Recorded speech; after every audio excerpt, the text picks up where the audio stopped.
Pag meron kang gustong kainin, magluto. Di mo na kailangan dumayo sa malayo. For today's video, magluluto tayo ng tofu square. Ito yung nag-trending sa TikTok. Gusto nyo? Tara, luto tayo. Hard tofu, 5 piraso ito. Binili natin sa palengke kanina. Hihiwain lang natin to. Ito, pwede na sa 4 na hiwa to.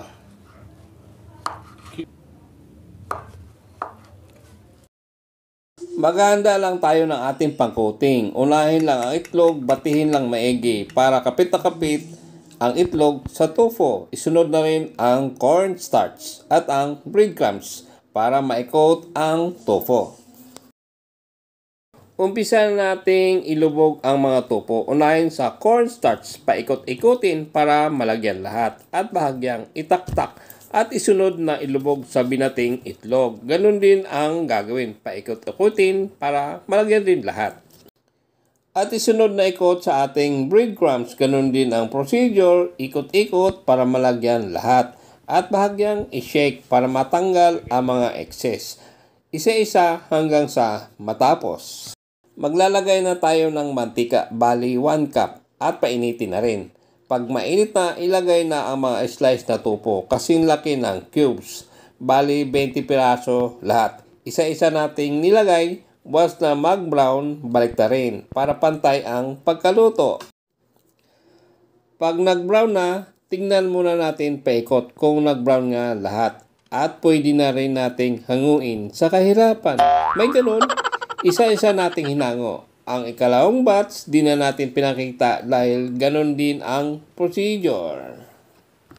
Magtitimpla na tayo ng tofu sauce. Sa isang mangkok, maglalagay na tayo ng mayonnaise. Kahit anong brand, pwede. Kung ano po ang gusto nyo. Sunod na rin natin ang liver spread. Ganun din. Kahit anong brand, kung ano po yung gusto ninyo. Sunod ay ang toyo o soy sauce. Sunod yung ating pampasarap, pampalinamnam, liquid seasoning, at ang panimpla natin, pambalance, calamansi juice, at ang pinong paminta. Saka natin haluin. Haluin ng maigi. Gamit ang ating tinidor. Gamitan natin ng mekos-mekos, parang magic para mag-well combine lahat ng mga ingredients. Pagpi-plating na tayo, isa-isa nating ilagay yung ating pritong tofu sa plato. Gandahan lang natin para kahit paano maganda siyang tignan. Maglalagay na tayo ng mixture tofu sauce sa bawat hilira ng ating pritong tofu. Ipatong lang hanggang sa malagyan lahat. Isunod na nating ilagay yung ating chili garlic sauce, medyo manghang, para may pitik sa bibig pag ito'y kinagat natin. Isa-isa nating nilagyan hanggang sa matapos. Lagyan pa natin ng chili sauce para mas lalo tayong ganahan. Bawat hilira nilagyan rin natin. Ang panghuli natin na ilalagay ay ang panggarnish natin. Spring onion. Isa-isa nating nilagyan para naman magandang tingnan. Habang naglalagay ako ng garnish, natatakam na ko. Parang gusto ko ng tikman. O ayan, tapos na yung ating pinaghirapan. Tofu square with mixture sauce. Ang dali lang lutuin. O ano pang nintay natin? Tikman na natin ito. Ito na yung ating pinaghirapan. Tofu square. Ito yung nag-viral, nag-trending sa TikTok. Sinubukan nating magluto. Ito ang kinalabasan.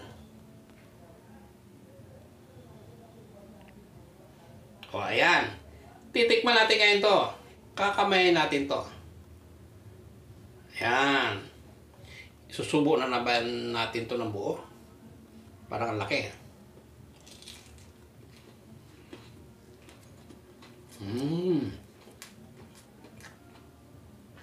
Wow. Pumapitik-pitik.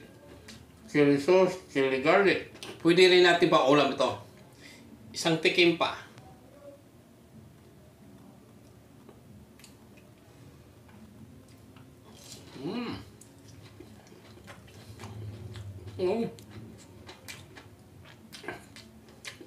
Pikit ako sa sapa. Hindi mo na kailangan pumunta ng Quiapo para matikman tong tofu square. Sa Quiapo nga ba yun? Basta parting Maynila. Pwede mong gawin ito sa bahay. madali na lutuin. The best yung ating niluto.